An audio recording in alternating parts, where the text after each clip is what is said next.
Venice, city on the water. A place of beauty and romance that attracts millions of visitors every year.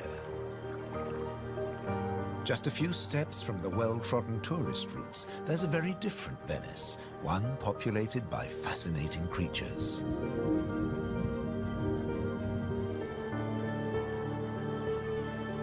This film explores a Venice that few people ever see, a city that has a surprising double life.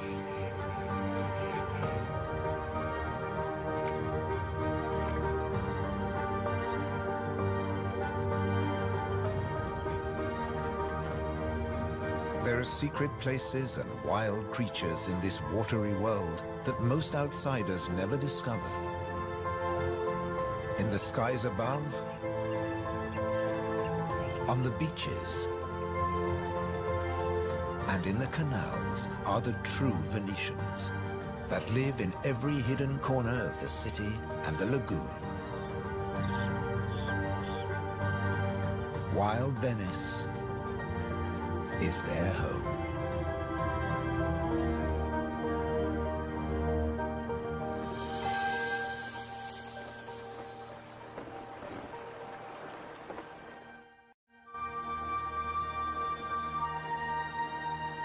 The city of Venice is built on sand, in a lagoon between the sea and the land. First formed from river sediments, man has since created an ecosystem as fragile as Murano glass.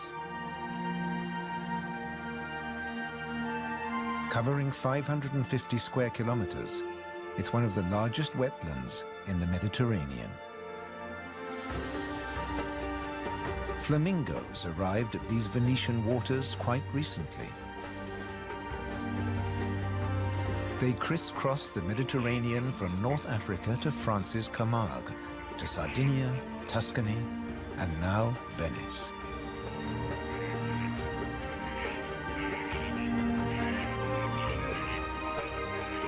They feed on vegetable matter and small creatures they find in the mud of the lagoon. In the shadow of Venice, the lagoon is the northernmost flamingo habitat in Europe.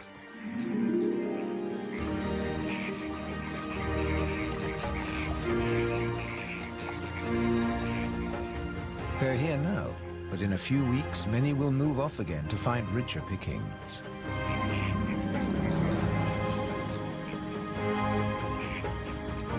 Their takeoff may look clumsy, but once in the air, their flight is balletic and elegant.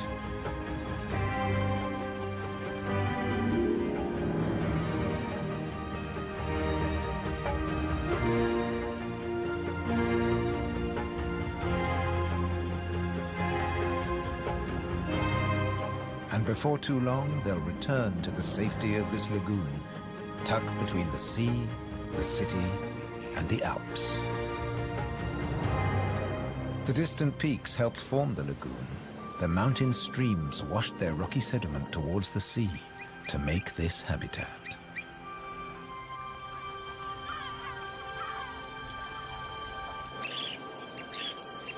Some of the lagoon's other birds are ready to leave.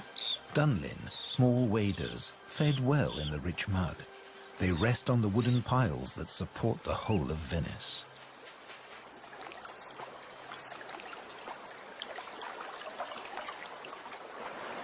It's spring, time to head off to their northern breeding grounds.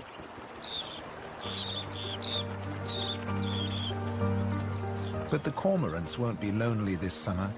As the Dunlin fly away, other birds are flocking in.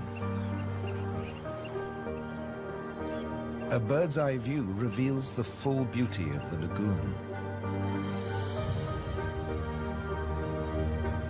A labyrinth of uninhabited islands, intertwined canals, and swampy sandbanks.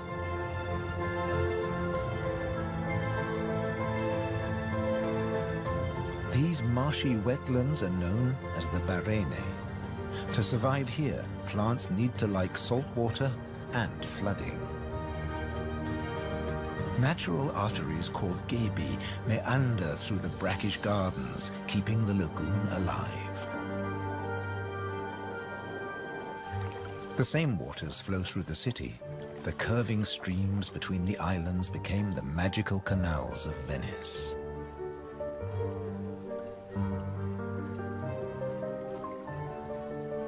This is the city of bridges.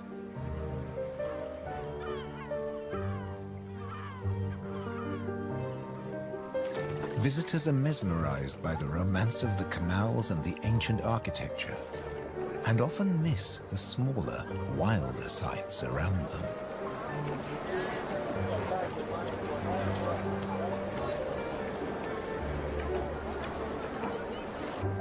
These mussels are true Venetian natives. And now, in spring, they're breeding. The males spawn into the water, and each female produces up to 10 million eggs. Most of the larvae are eaten by other inhabitants of the canals, but up to 10,000 young shellfish will survive.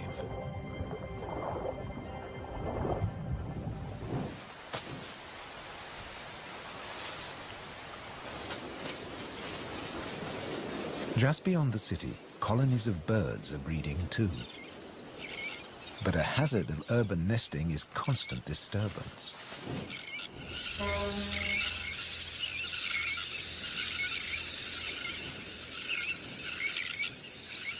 Little terns will quickly fly back to their eggs and can miraculously find their own nest scrapes in the crowded colony. Their cousins, the sandwich terns, lay their eggs directly onto the sand. If the terns are disturbed, they have little time for incubating their eggs. The sand won't keep them warm for long.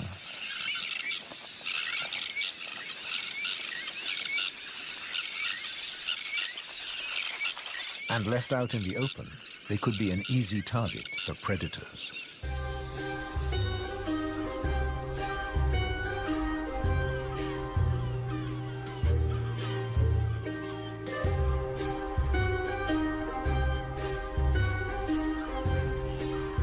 Foxes are the biggest predators hereabouts. But from the air, he's easy to spot. The birds make it known he's not welcome anywhere near their nests.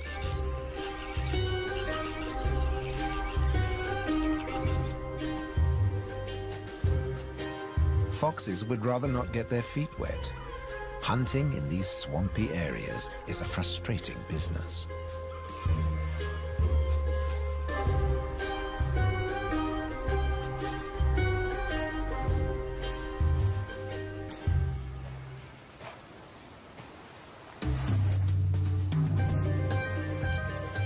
The grand leap disturbed another nesting bird.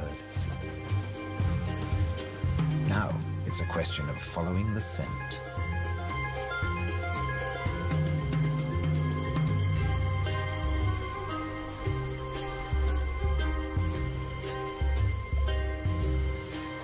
A welcome snack.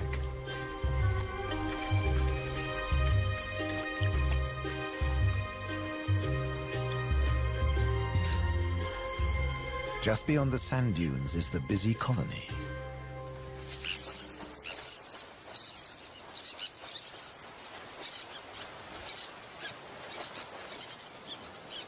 In this mixed neighborhood, a pied avocet is brooding next to the sandwich terns.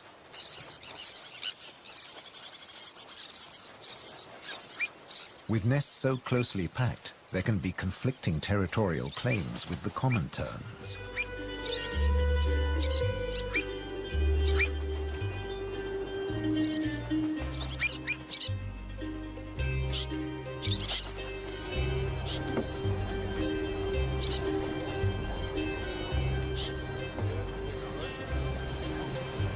But the avocet stands his ground.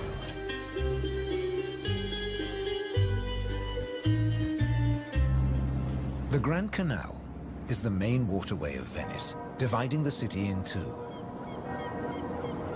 It follows the course of the ancient river Brenta that runs from the Alps all the way into the lagoon.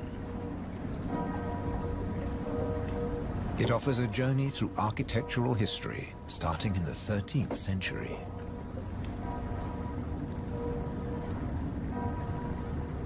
The banks of the Grand Canal have other surprises to offer, like Palazzo Malipiero's Rose Garden.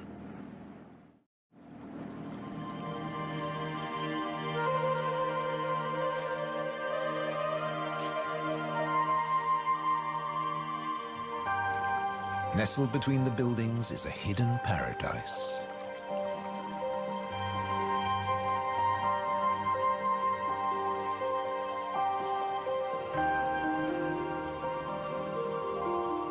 Now owned by a modern-day countess, it has been restored to its full glory, and no detail has been left to chance.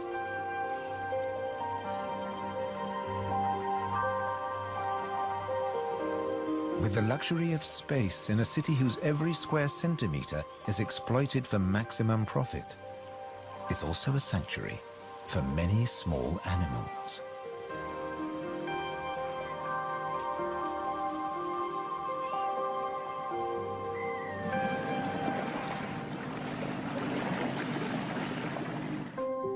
Every day, more than 50,000 tourists visit Venice. When the sun begins to set, the city's waterways empty. Venice belongs to the wild Venetians.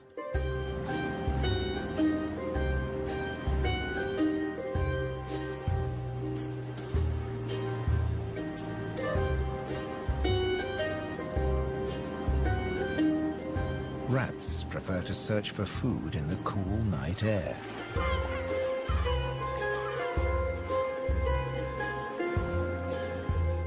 But they're not alone.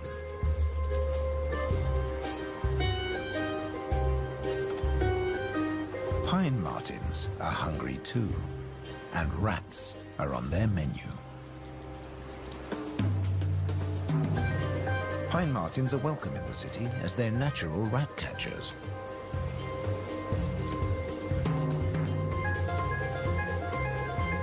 Agile, with a keen sense of smell, they can find and follow any rat.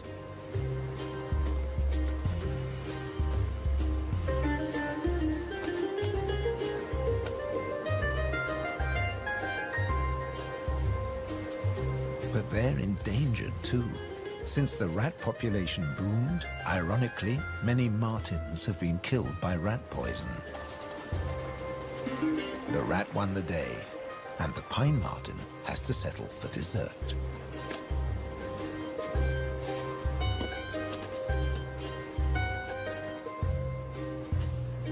Not such a sacrifice, as pine martens are omnivores. Both meat and veg are on their menu. And sometimes the vegetarian meal is an easier option.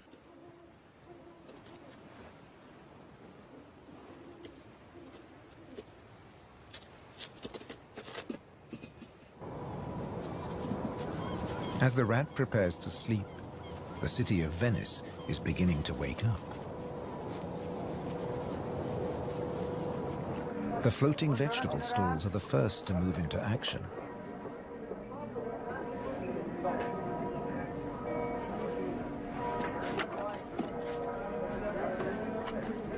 Soon these silent waterways will become busy highways again.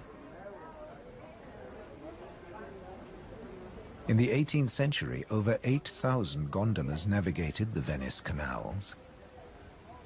Now there are only about 400 left. Life in Venice may be moving with the times. But one thing never changes.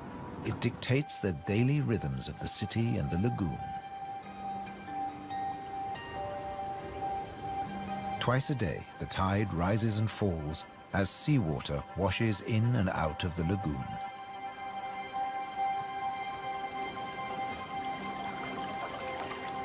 The water level changes by up to 60 centimeters.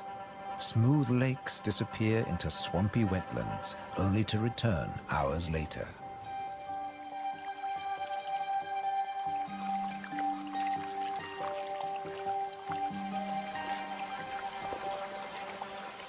Retreating water levels reveal a surprise. Strange islands that look like complicated water mazes. In fact, they're fisheries at the edge of the lagoon. known as the Valle da Pesca.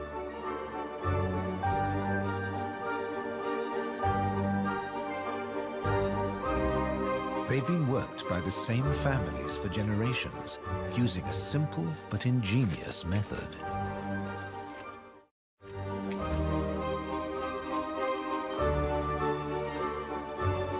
Nets are lowered into the locks that span the water channels.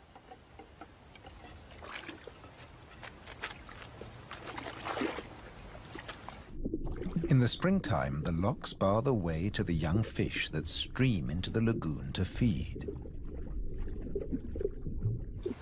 The fishermen raise the nets and catch the small swarming fish in their thousands.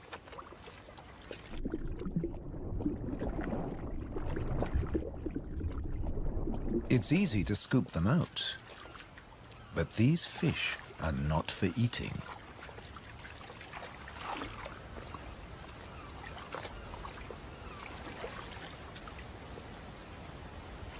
The fishermen place them on the other side of the bars and so trap them in the channels. Here, the spring fish are held under perfect conditions until they grow big enough to harvest.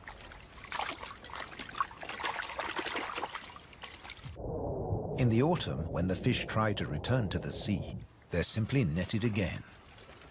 This time, they don't get away. Kingfishers have a more dramatic technique.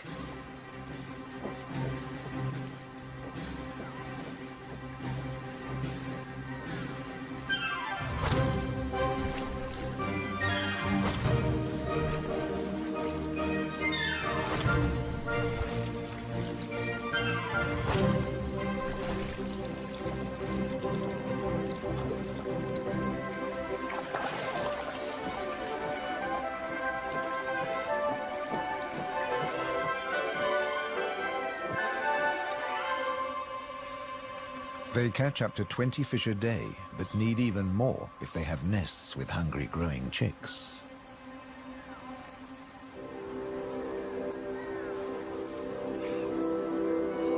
It takes enormous skill, but also violence.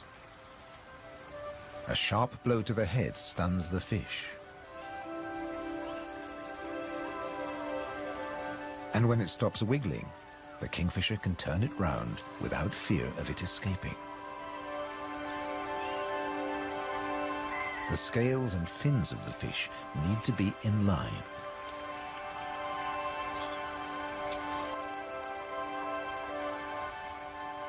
Now it's ready to swallow.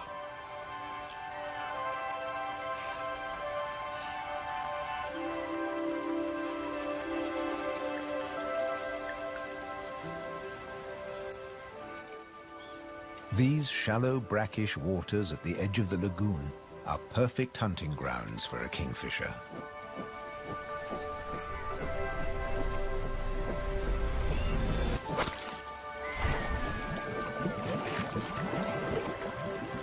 But not every dive is successful. They'll snatch the odd insect in the air, but 95% of the kingfisher's catch must be made underwater. The cormorant has an easier life, as does the little egret. And some don't even get their feathers wet while hunting. There are plenty of fish in the lagoon, but they're not only found in the wetlands. These waters flow through the city too. And there are fish to be caught in the canals. Beneath the bustling jetties of the famous vaporettos or water taxis, wildlife flourishes. Even here, the little egret can fish where the water is deeper and turbulent. It's not easy to keep an eye on a moving target from a moving base.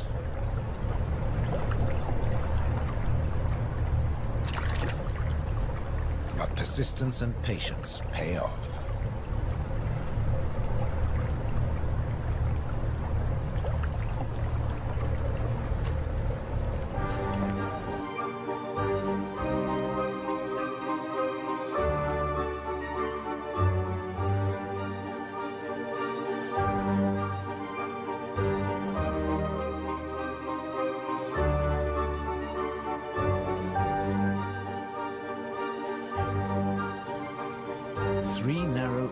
lips connect the lagoon to the sea.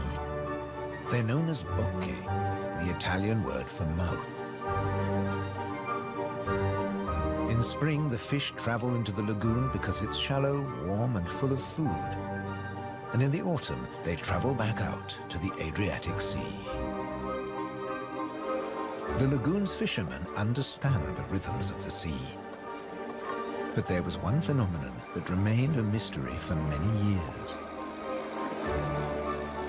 When they cast their nets into the rich fishing grounds, they were torn to shreds.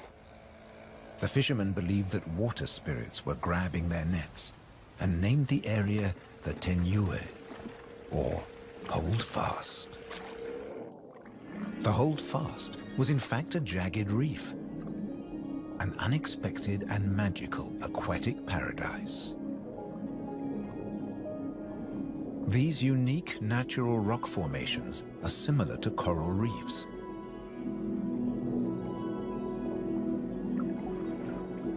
They're home to all kinds of remarkable creatures. Serpent stars, or marine annelids.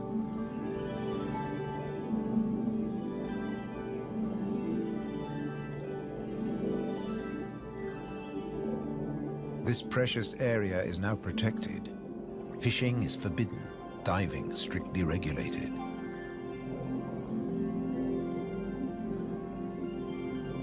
Even harvesting a shellfish delicacy like these canestrelli is banned.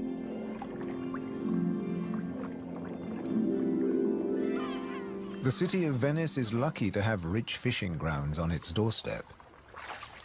The catch is seasonal, and in spring, the fish are small.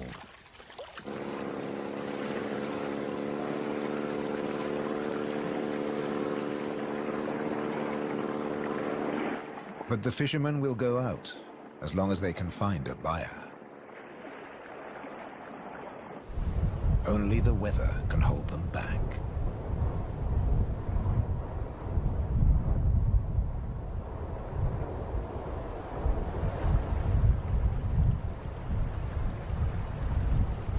City and wetlands are both at the mercy of the elements.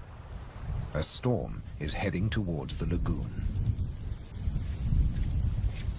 When rain-bearing clouds build up against the southern face of the Alps, and when warm southerly winds whip up the sea, water is driven into the lagoon, flooding the city and engulfing the swampland. This extreme high tide is known as aqua alta and can be disastrous for ground-nesting birds. Thankfully, it's rare in the springtime. It strikes more often in the autumn. Storms can vanish as fast as they arrive, and the limpid sunlight that Venice is so famous for bathes the city again. In early summer, Venice teems with tourists.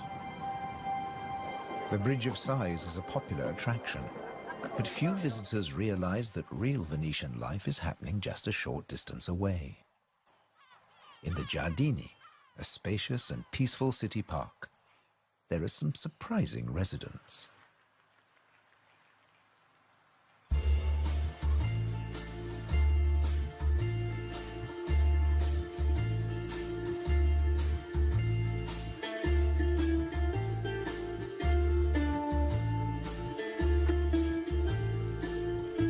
This prehistoric-looking creature is an amorous green toad looking for a mate.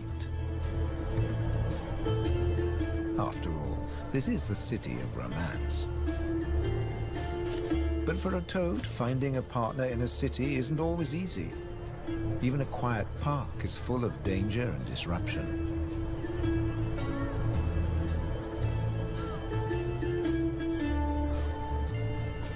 On the plus side, few of the park's visitors notice the presence of the toad, as it blends in so well with its surroundings.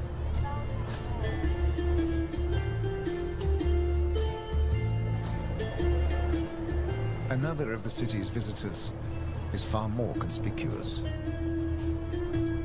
A stark contrast to the ancient buildings it comes to celebrate.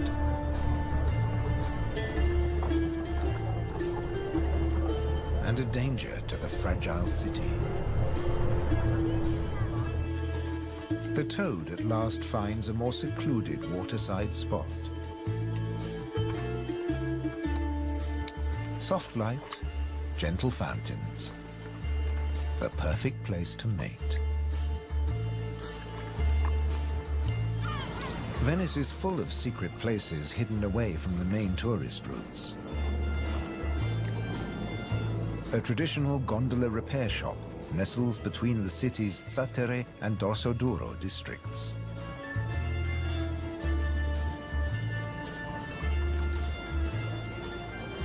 Craftsmen repair the boats in the peace of the backwaters. The tranquility also attracts some exotic-looking animals.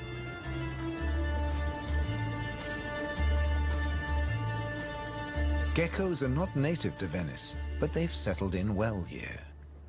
During the day, they'll sun themselves on warm stone.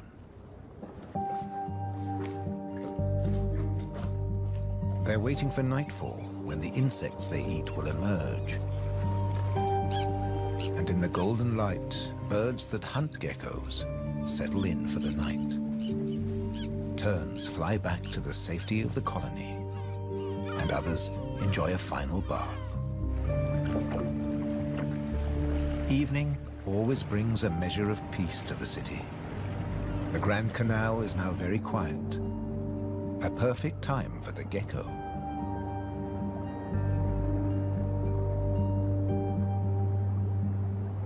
Geckos have evolved specially adapted feet that make them excellent climbers.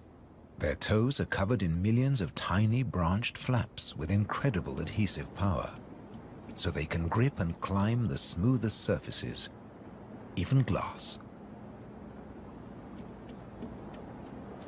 The city is empty now. The Grand Canal is deserted.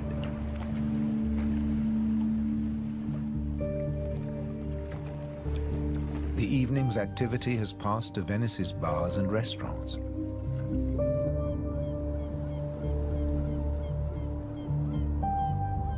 By the time the tourists are safely tucked up in their beds, the city is like a ghost town.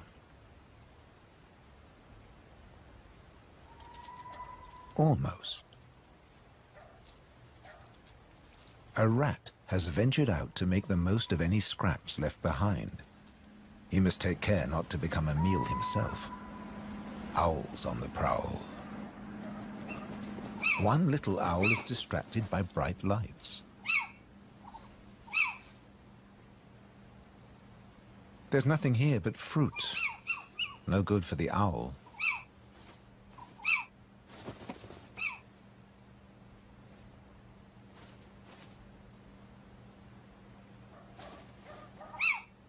This house call hasn't paid off. Time to make a swift exit. The lucky rat will make it home tonight.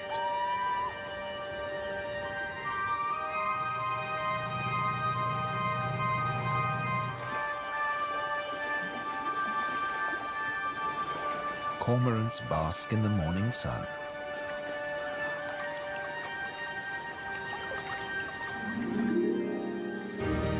The terns start fishing early.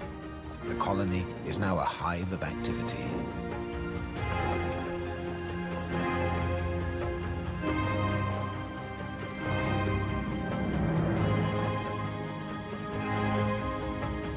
The first chicks have hatched. Exhausted from the effort of breaking out of the egg.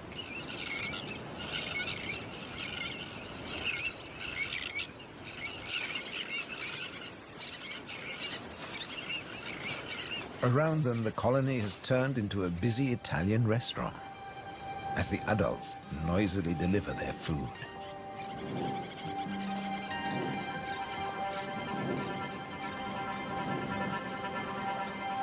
The chicks blend in well with the sand. Their cries for food are a new and insistent sound on the beach.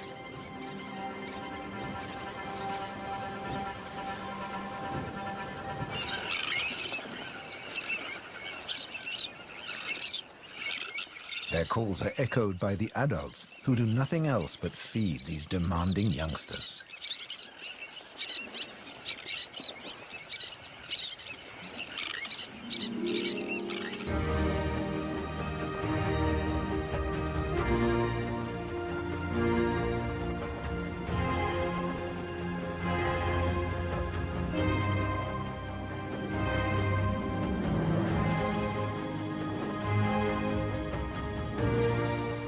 It's hot and humid, and the lagoon is at its most beautiful.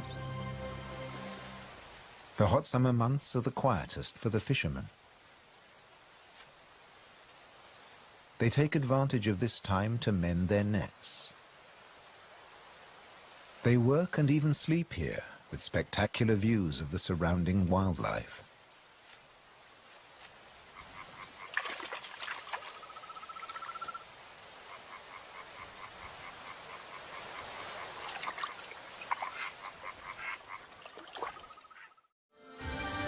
About 8% of the lagoon's surface consists of islands. 20,000 people once lived on Torcello. Now only the cathedral tower remains. Burano is known for its colorful buildings. San Francesco del Deserto is home to a Franciscan monastery.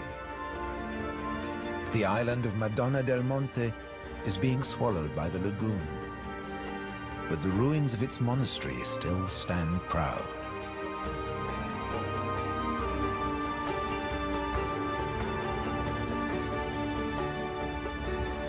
Enchanted places like this are an ideal refuge for wild animals.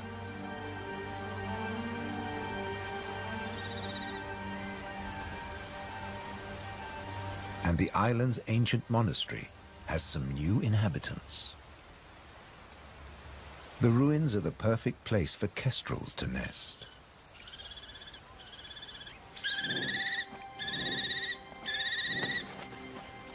The hungry chicks are nearly as big as the adults and almost ready to fledge.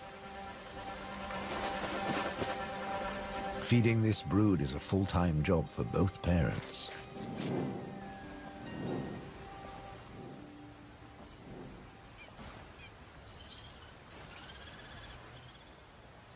Finally, curiosity gets the better of the young birds and they start to emerge from their hiding place.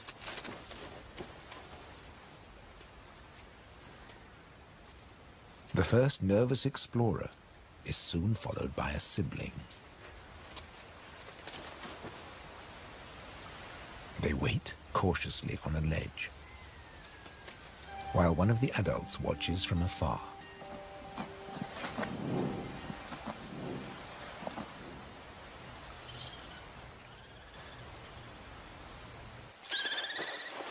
Their mother returns with food, and the young kestrels jostle to get to the front of the queue.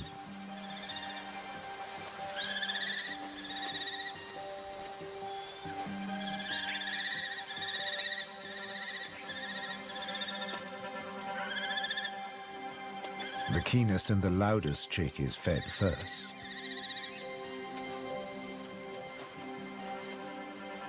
Soon the food parcels will stop. It's almost time for the young to leave the nest and fend for themselves.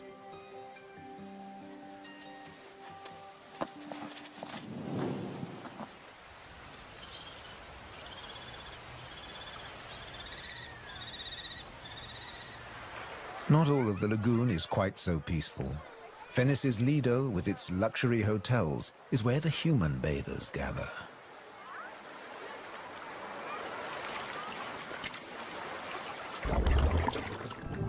But even here, you can find wild beauty and tranquility.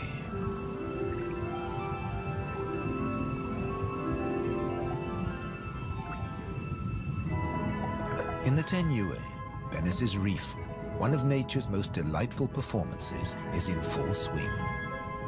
The squid's mating dance. The pair move together like synchronized swimmers as waves of rainbow colors pulse along their bodies.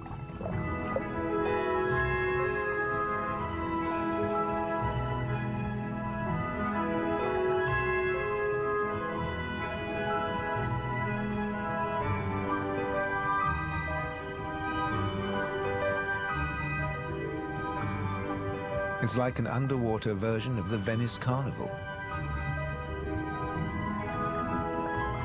complete with face masks and disguises.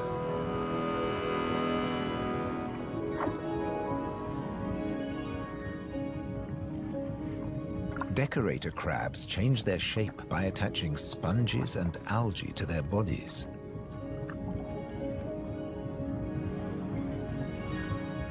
These bizarre disguises are excellent camouflage.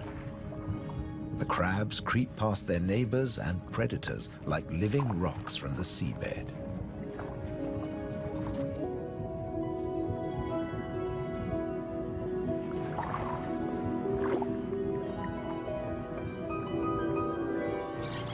The tern colony just beyond the city is flourishing. The chicks have fed well and are strong and healthy.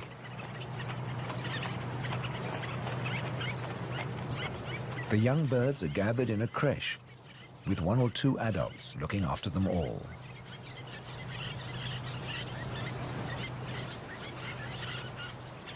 Today's lesson is elementary flight, but the teacher's demonstration is over in a flash.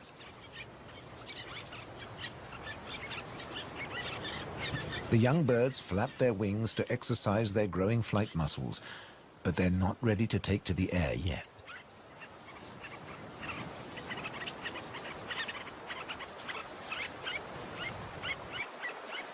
Before long, they'll be flying as well as their parents. The young kestrels are also preparing for takeoff. They bravely take the plunge and launch themselves into the air.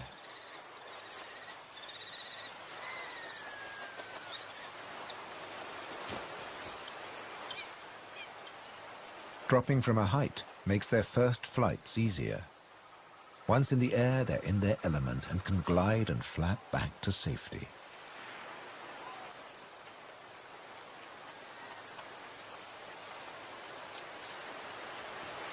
These first flights mark the end of their parental care. Now they have to find their own territory.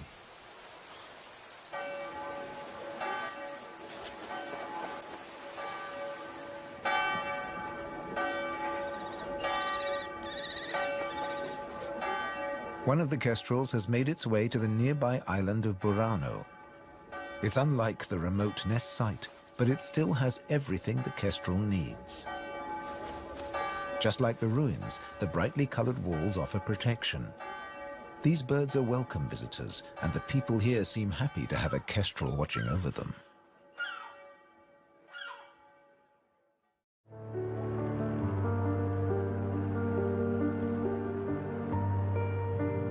Autumn has arrived, and the wetlands once again change color. A plant called glasswort is responsible for this blush of pink. It flourishes in the swampy salt marshes.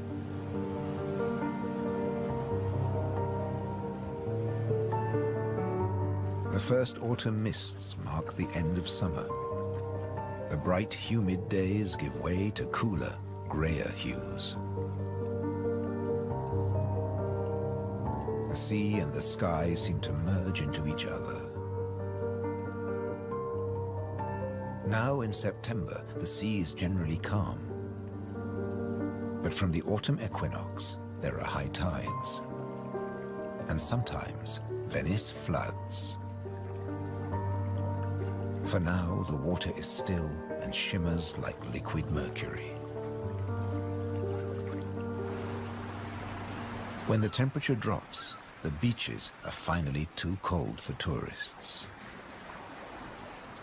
Animals better equipped to bear the chill reclaim them. A hungry fox sniffs along the shore looking for food.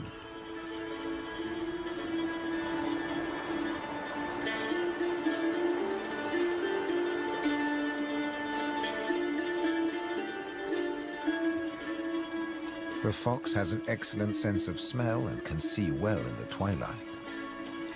It has picked up a strange scent. Something smells good to eat. But quite where this food is hidden is a mystery.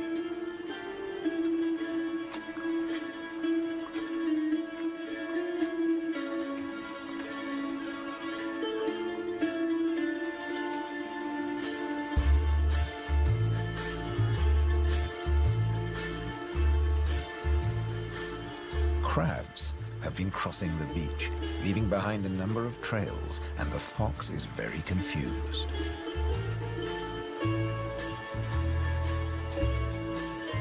Finally, it follows its nose and comes face to face with a crab.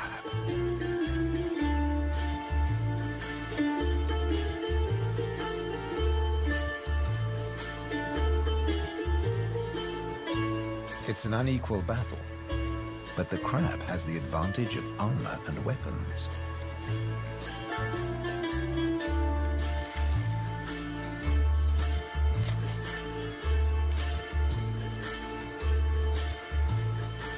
This meal is more trouble than it's worth.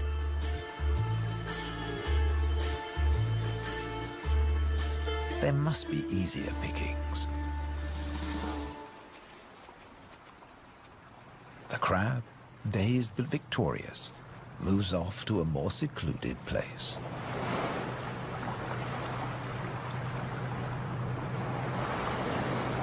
More crabs congregate on the shoreline looking out to sea. But just across the water, the residents of Venice are having a less comfortable time. The waters of the lagoon are creeping into the city.